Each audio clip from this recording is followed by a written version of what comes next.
Live this afternoon, just before the Thanksgiving holiday. We wanted to spend our time today both promoting our Horn Raiser project, which is a dual role, nurses as family caregivers. And our goal is to raise $20,000 for our research focused on nurses who carry the double duty role of both their work as a nurse and then their work as a family caregiver.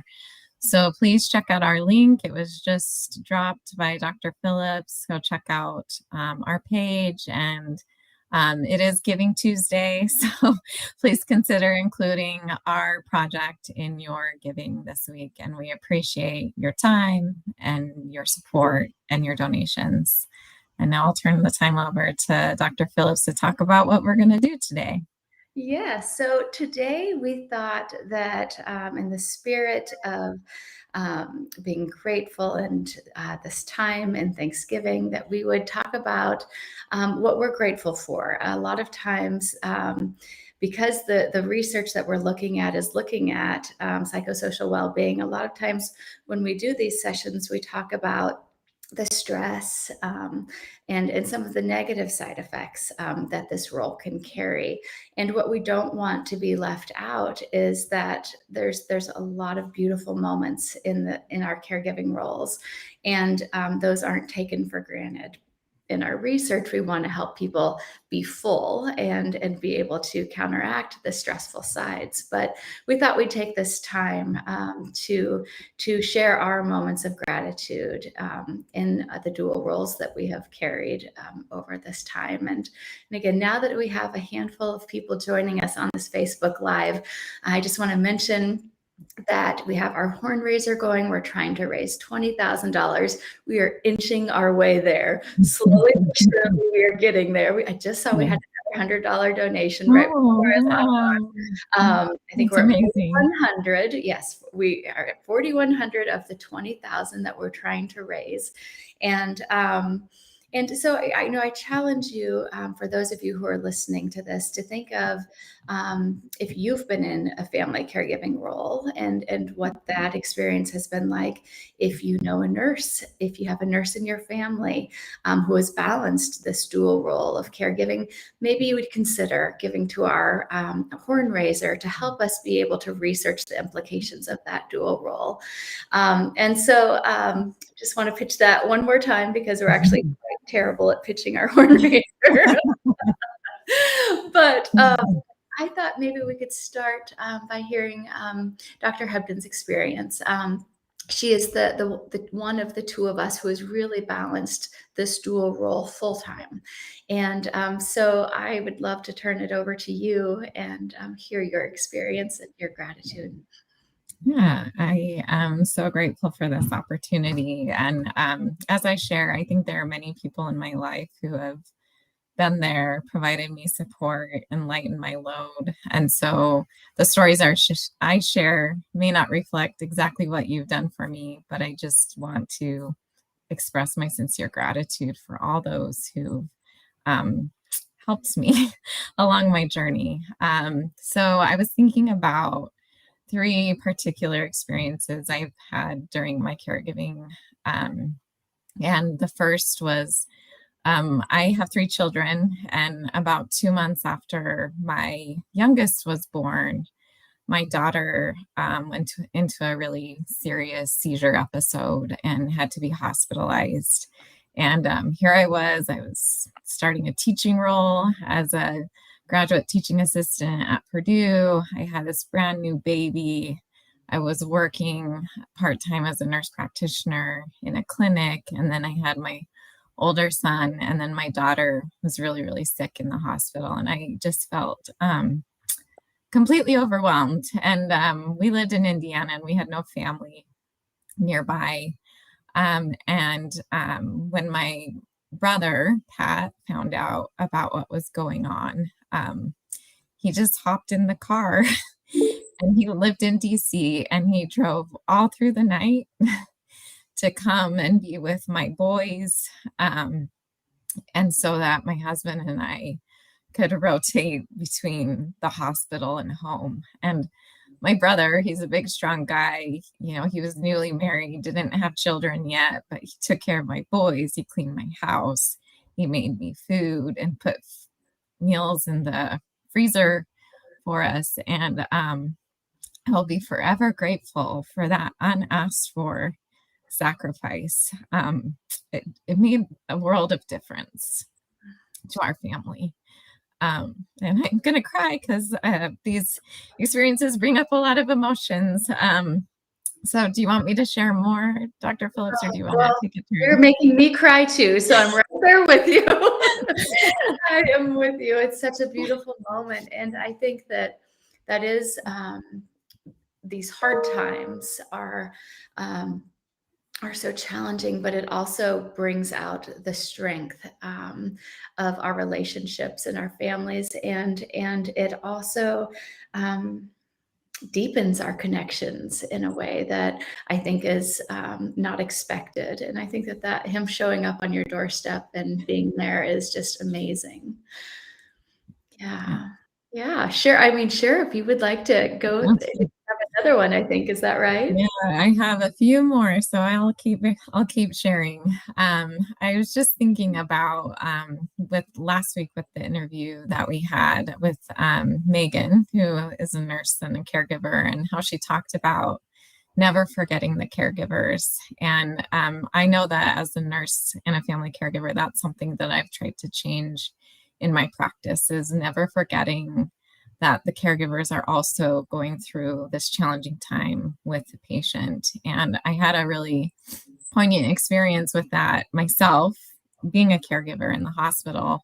My daughter, again, another awful hospitalization, and we were in the ER, and we didn't feel like we were being listened to or that our care was particularly supportive, except for the nurse who was caring for us. And as we were getting ready, it was actually such a bad experience. I was highly contemplating, like, do we need to pursue legal action? Because, there have been some things that were missed. And as we were getting ready to go up to the hospital room to be admitted, the nurse, the emergency room nurse, as she was charting, she turned around and she looked at me and she said, "I'm so sorry that you're going through this. That has to be so hard to see your daughter stop breathing." And it took like a lot of the weight and a lot of the frustration away. And I just was such a good reminder to me that all it takes is to see people, to see what they're experiencing. It takes us 30 seconds to share some empathy, to show that we see them and we see their pain. And I'm really grateful that that nurse took that 30 seconds for me. Absolutely. And it is amazing, like what that just small little moment can have, that I think as nurses, we sometimes forget what just the little things can do to impact someone's life substantially, and just take a little bit of the weight in that moment. Absolutely. Yeah. Thank you for sharing those. Uh, Yeah. I'm going to just remind again, for those of you who are just joining us, that Dr. Megan Thomas Hebden, I oftentimes shorten her name to Dr. Hebden by accident. I go by both. um, we are both researchers at UT Austin School of Nursing, and we are doing a research study looking at nurses who balance the dual role of family caregiver as well as nurse. And so we are today taking a moment just to talk about the moments we're grateful for in our experiences of balancing this dual role, to kind of balance out a lot of the stresses that we often talk about, because we want to also show that there are a lot of beautiful moments that do come.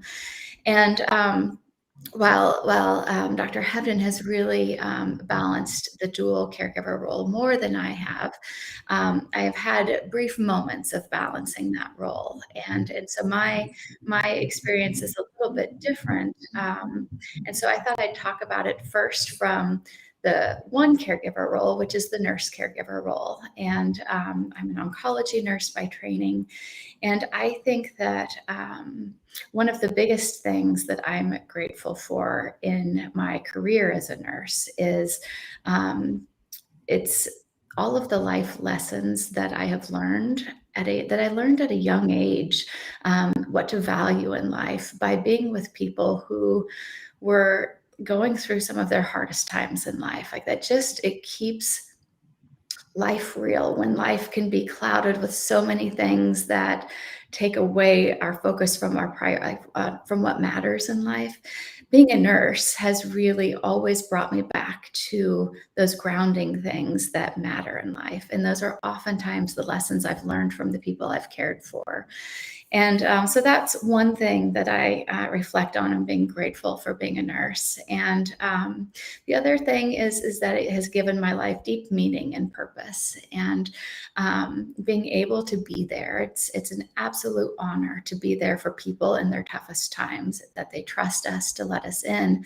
And that extends to the moments we get to have with our families by being the nurse in the family.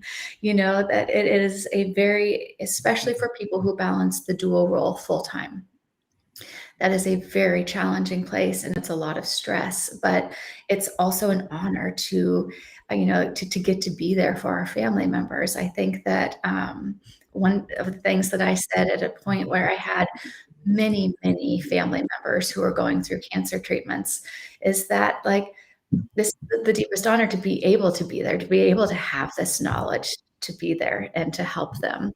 And so I had the experience of being a family caregiver with my grandmother when she was going through lung cancer. And I was doing my master's degree at that time and writing my thesis. And I was not actually doing clinical work. And so I was able to go and be with her. And my mom was the primary caregiver for her. But in that moment, she became really sick and we kind of needed more hands on deck. And so I was able to go and be there with her for over a month period of time, just to live with her and help stabilize her. And what I am so grateful for that moment is that, especially that concentrated time of being there with her, is that, like I think we said with one of your examples, it deepened our relationship. Like, she had trust in me, that as it wasn't my role as her granddaughter to have that trust. It just transitioned our role in a way that deepened our relationship. And then I got to see the quirky, funny sides of her personality that came out at 7 a.m. when she was walking out to the breakfast table, and she'd do jazz hands and like, good morning. Like these funny little personality things that were special moments that I got to share with her because of being a nurse and being able to be there and give care for her. So those are some of the things that immediately came to mind for me. Yeah, I love those. I especially love your reflection on what matters most, right? Because I think that, caring for people and health and illness, you realize at the end of the day what you value, and you see people making choices based on what they value. And there's nothing like it. There really isn't. So I appreciate that. And then I love that jazz hands with your grandma. That's so sweet. Yeah, this is what she came around the corner in her pajamas and good morning. Love it. It's just really special to get to have those moments as well. Yeah. Well, we wanted to thank those who have joined us for this short time today to share in our gratitude session. I know, and I don't want to speak for Dr. Phillips, so she can share too, but we have so much gratitude for the opportunity to do this research for nurses. I think particularly with the COVID-19 pandemic, nurses have always been important, but I think we've seen how willing nurses are to go the extra mile to support people during health and illness. And I'm so grateful to be a nurse, for the good nurses in my life. And I'm so grateful for caregivers. I've benefited from caregiving myself, my mother. I've had my own illnesses, and she's been an amazing support to me and my spouse, and I'm grateful to be a caregiver. And that's why we're doing this work, why we're raising this money, $20,000 by December 10th for our We can do it. horn raiser. Yeah. We can do Um, it.